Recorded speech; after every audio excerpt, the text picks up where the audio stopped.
particulièrement émouvant de voir ce manuscrit qui a été convoité par les plus grands collectionneurs d'Europe pendant des siècles, revenir à Angers pour la première fois depuis plus de 520 ans. Ce que tient Marc-Édouard Gauthier entre les mains est une pièce d'exception. Ce manuscrit, délicatement sorti de sa caisse, c'est le livre des tournois. Il a été écrit dans les années 1460 par le bon roi René en personne. Aujourd'hui, il est revenu temporairement au château d'Angers, le lieu de sa création.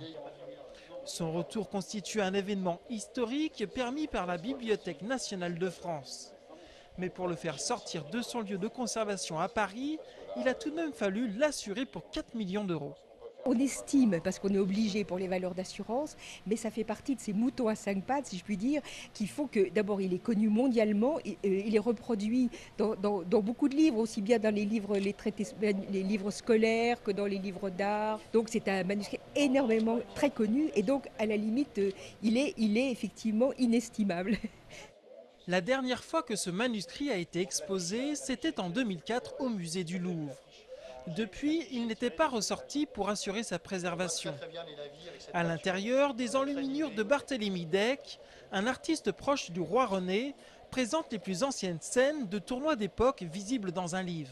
Il était passionné par le tournoi, il en a organisé beaucoup, mais très certainement, à travers ce manuscrit, ce qui l'intéresse le plus, c'est l'organisation du tournoi, et notamment ses préparatifs. Le roi René est un grand metteur en scène, donc là, certainement, il y met en avant son goût pour l'organisation de fêtes.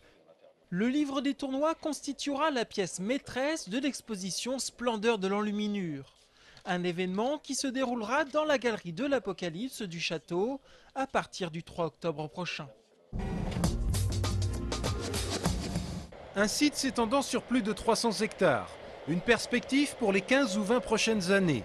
Voilà 2 chiffres parmi beaucoup d'autres qui situent l'ampleur du dossier examiné hier soir par les conseillers municipaux de la ville d'Angers. Jean-Claude Antonini, le maire, veut en effet se lancer dans une reconquête des berges de la Maine. La délibération étudiée hier portait sur le lancement des premières études. En 2007, des architectes avaient d'ailleurs planché sur quelques esquisses que l'on peut voir sur ces images. Pour mener à bien ce projet, Jean-Claude Antonini sait qu'il devra s'attaquer à un dossier sensible, la fermeture de la voie des berges traversant Angers. L'autoroute doit disparaître. Il est clair que c'est une route départementale maintenant, vous le savez. Eh bien, il doit être mis ailleurs et je pense que le contournement sud, à ce moment-là, prend une nouvelle dimension qui est indispensable. Ce fameux contournement sud de l'agglomération, actuellement à l'étude et évoqué par Jean-Claude Antonini, fait également partie des préoccupations de l'opposition municipale.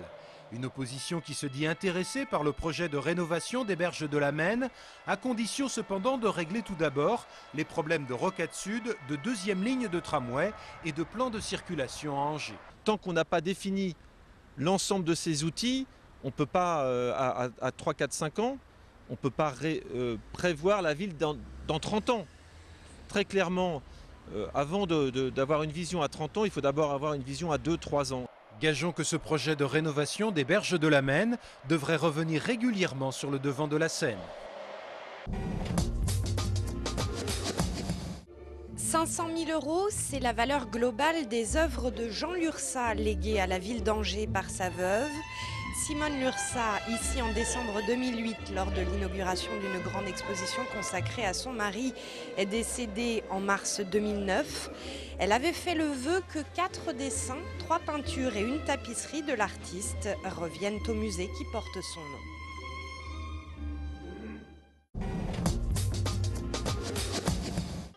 La colère, c'est celle des salariés du Crédit Mutuel d'Anjou. Ils étaient près de 150 à manifester ce matin devant leur siège place Molière à Angers. Le changement du système informatique de la banque, effectif depuis le 1er mai, entraîne, selon les syndicats, de gros problèmes d'organisation. On se retrouve avec pas mal de dysfonctionnements qui pénalisent beaucoup les clients et qui aggrave aussi les conditions de travail des salariés. Il y a beaucoup d'administratifs à faire, il y a beaucoup de dysfonctionnements, il y a eu des chèques qui sont restés en souffrance pendant des semaines, il y a une tarification qui a été mal paramétrée. Donc derrière, ça fait plein de travaux pour régulariser, du mécontentement des clients, des journées qui sont plus longues pour tout le monde. Et puis voilà, la tension arrive à un point où en face, on a une direction qui ne propose pas de solution pour l'instant. La direction, nous l'avons rencontrée ce matin justement, et là on parle davantage d'ajustement. Alors un changement d'outil informatique, effectivement, entraîne des ajustements au niveau de l'organisation. Donc un certain nombre de choses ont été anticipées, c'est-à-dire qu'il y a eu des formations en moyenne 5 jours par salarié. Un certain nombre de chantiers d'organisation, d'ajustements qui ont été lancés, donc qui sont en cours.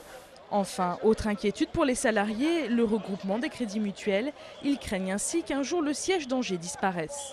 Les syndicats souhaitaient rencontrer cet après-midi la direction, mais c'est la direction des ressources humaines qui les a reçus. Ils ont donc décidé de reconduire leur mouvement demain. « 25 ans que la Banque Alimentaire existe. À cette occasion, le site d'Angers, situé boulevard du Doyenné, organisait aujourd'hui pour la première fois des portes ouvertes. La Banque Alimentaire dans le département, ce sont 160 bénévoles répartis entre Angers, Cholet, Saumur et Segré. Chaque jour, ils récoltent des denrées alimentaires pour ensuite les redistribuer aux associations locales. Depuis 25 ans, la mission de la Banque Alimentaire est de venir en aide aux plus nécessiteux. Ce qui a changé le plus, c'est que dans un premier temps, nous étions dans la recherche du quantitatif. Là, on est à peu près dans le millier de tonnes à l'année. Nous sommes plutôt dans la recherche du qualitatif.